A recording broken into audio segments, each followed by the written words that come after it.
guys, welcome to my channel. My name is ReadingBear and I hope you are ready for some more stories. And today, we'll take a look at some new entitled people content. If you enjoyed my content, please don't forget to subscribe to my channel and post some bear emojis in the comment. And now, let's dive right into the stories. The first story is titled, "Neighbor built a massive trailer park on my property and constantly trespassed on my land." TLDR. People in trailers illegally move into the land next to me. The trailer park is loud, and the people are white trash that drink and scream. One of them tries to sneak over on my property and steal a chicken. They start making a mountain of trash that is gross, and that is the final straw for me. I let the IRS know that their company isn't declaring anything and trying to get away without paying taxes. Then I call CPS and tell them that the only times I have seen the kids outside the trailer they looked very sick. They got taken away from their parents who were deemed unfit to take care of them. Finally, I built a wall of manure on the property line to make them so uncomfortable that they left. A farmer is not the kind of guy that you want to make an enemy out of unless you want him to get so much revenge you leave. This is a story about how I got the best revenge imaginable on the people that used to be my neighbors. I use that term loosely because first of all the land next to my property wasn't owned by anybody, but that didn't stop this family from parking their 3 trailers there. The simplest way to describe these people would be the term white trash. I don't really have high standards for people because I am a farmer and I know that some rich snobs probably look down on me as well.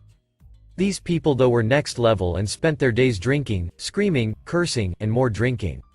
It turned out that they actually did have a job and owned some waste removal company. I guess they were just busy spending all the money on beer. I also saw plenty of lotto tickets lying around that I can only assume came from them. Now I basically hated these neighbors and wanted exactly zero to do with them. They weren't on my land, so I just tried to mind my own business and take care of what I needed to do. I have some chickens, some cows, and a small area for vegetables. I just wanted to be out here living my best life despite them. The first problem happened when I caught one of them trying to steal my chicken. One night I heard a ruckus and went outside to see one of them near where I fence in my chicken coop trying to cut it open. I can only assume the plan was to steal a chicken, but the second that he saw me this guy bolted back to his trailer. I couldn't ignore these people and had to keep on high alert in case they tried to pull anything else. That wasn't the only issues with these neighbors though. I understand that some people aren't exactly neat, heck I'm a little messy myself.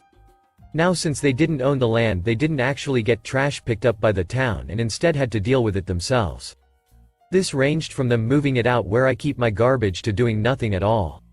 I didn't care if they put trash out with mine because it was getting taken away anyway.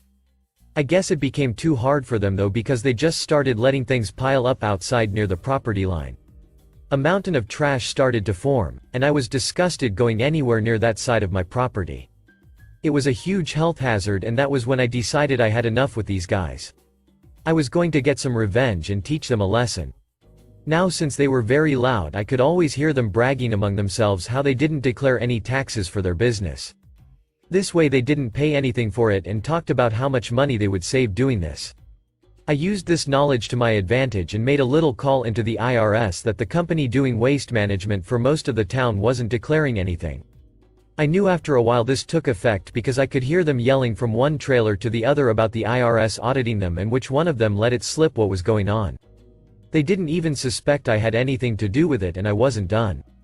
This next thing I don't know if I would really classify it as revenge or just doing the right thing. I know that I briefly mentioned how horrible the conditions these people were living in before, but I neglected to say that they had kids living there too.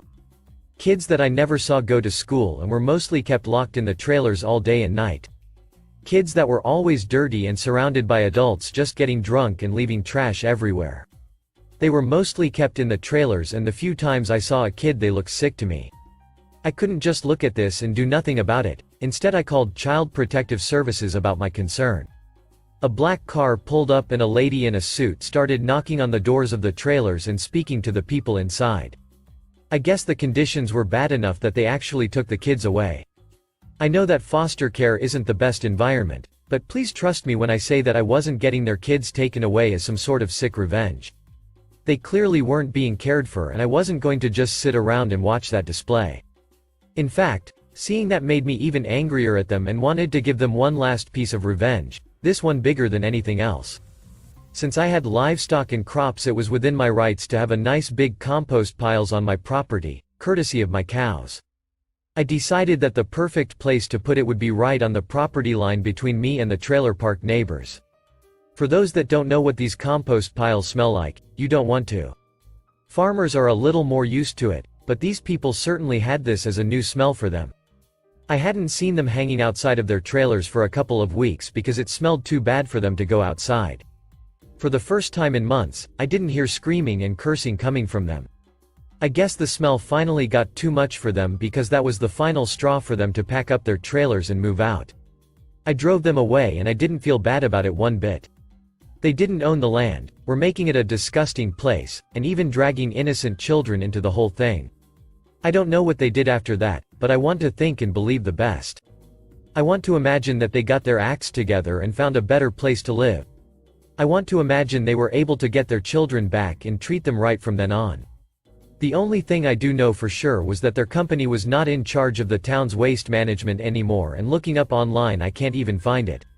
So, they either went bankrupt or started up again under a different name and let the scam continue. All I know is that I am enjoying the peace and quiet that I bought this land for in the first place.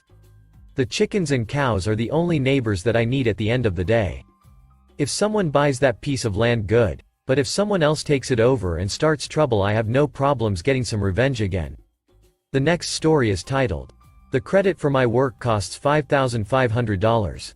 I'm going to be very vague to not bog this down with jargon. I work in a fairly prestigious biology lab on the East Coast where we study various pathogens, and for one project, I was trying to isolate a certain bacteria from samples containing a wide array of species in order to infect mice with the strain under various conditions.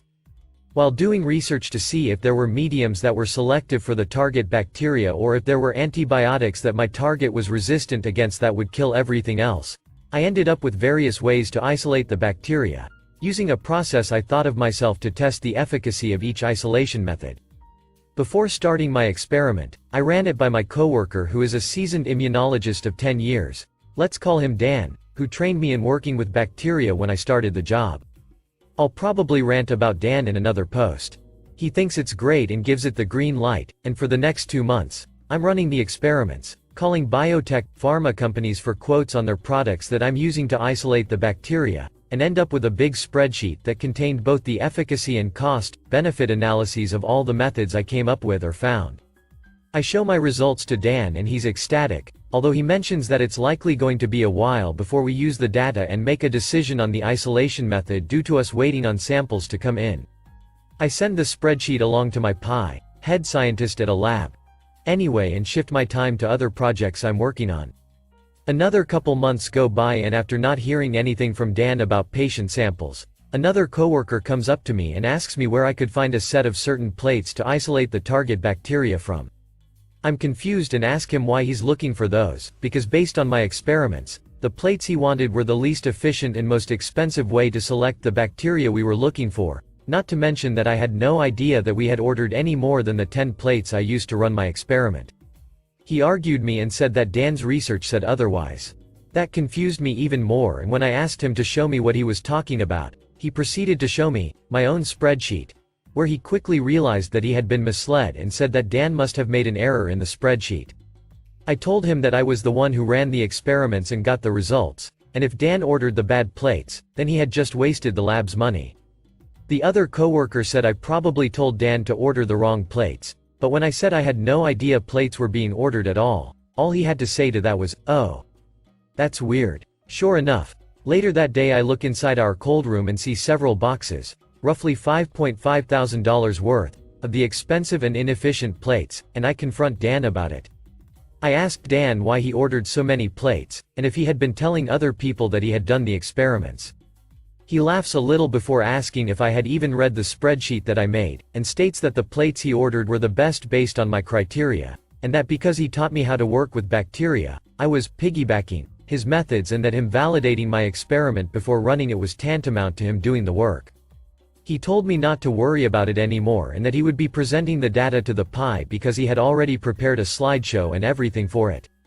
I wanted to open up the spreadsheet and tell him that he had just wasted a lot of money, but he was so condescending and sure of himself about having ownership of my work that all I said was, "Okay," before returning to my bench.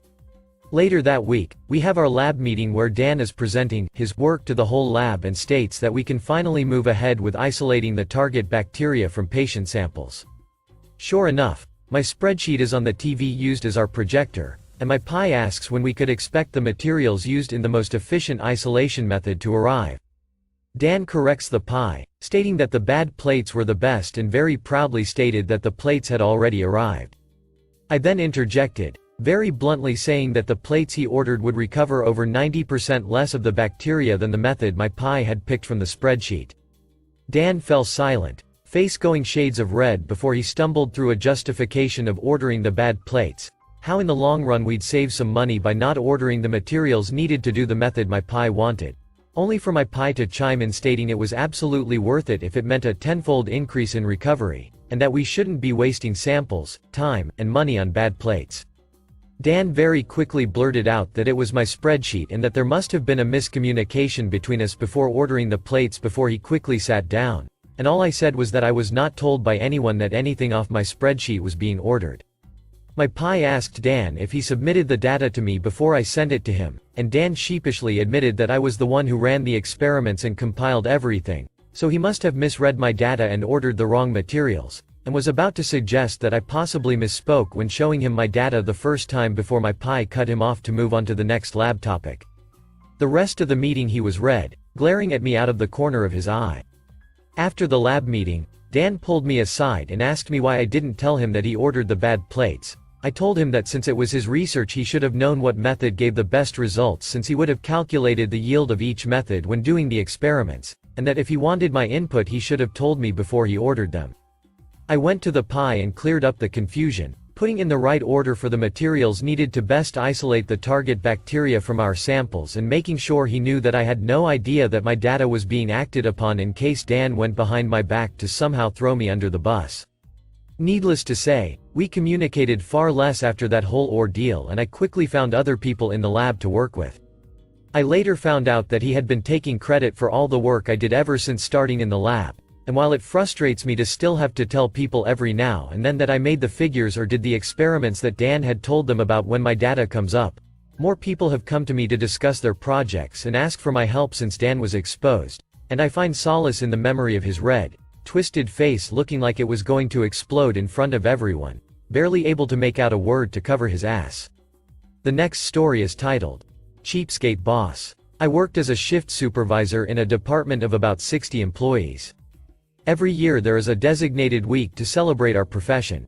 Every year the department director told the shift supervisors that we were all chipping in to buy pizza for the department to help celebrate. The first annoyance was that I worked night shift, so she would order the pizza and give me a check to pay for it. This was after we had all contributed whatever amount she determined to be our individual share. Every year, she would order about 6 pizzas for the shift, and include a $2 tip for the driver. Naturally, I was mortified, and I'd end up kicking in my own money for a reasonable tip. When I brought it up to her, she looked at me blankly and said she never tipped more than $2 for delivery. The final straw was the last year she worked there. She had figured out the pizza bill and determined we all owed $15.75. Pizza day comes and goes, with me, of course, chipping in another $10 out of pocket toward the tip. I open my work email and see that she sent all the shift supervisors a message. She had miscalculated the pizza bill, so we all needed to pay her another $1.65. Otherwise it wouldn't be fair, as she would be paying in more than we had. At first, I saw red. Then I dreamed up my revenge. As I said, I worked nights. So, the next night, I spent quite a bit of time flicking 165 pennies under her office door. Then I emailed her to let her know I'd left the money in her office. Never heard another word, but I'm sure she crawled around and picked every penny up. Edit. I do work in the medical field. At the time I worked at a for-profit hospital. They didn't allot any money for recognition. The staff deserved the recognition. I never minded paying for the pizza. What bothered me was our director being a cheapskate. This was before COVID when pizza was still considered a treat and not a slap in the face. Neither the director nor I work there anymore. I wish I would have thought of the $1.63 idea. The last story is titled, Don't Accept EFT Anymore? Okay. This happened quite a few years ago, so I might be a little fuzzy on the exact details, so bear with me. The real estate agent I was renting from at the time decided that they would no longer be taking payments via bank transfer, but rather through a third-party company that had a debit card type system. This card included various discounts for various businesses. You just had to send them your rent every month rather than the agent.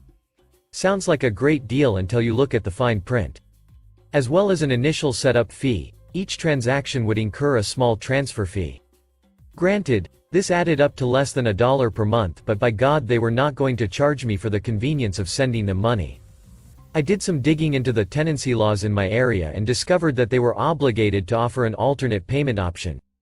After some back and forth with the agent, I was informed it was either the convenient payment card or delivering a check to their office every month. I signed up to have a free checkbook delivered to my house and dropped that sucker off every month. Was it a pain in the ass? Yes. But I relished the look on their faces every time I handed over the check and declined their offer to set up an account with the third-party company. I would smile thinking about the admin assistant having to take time out of their workday to take my stupid check down to the bank. Thank you for listening.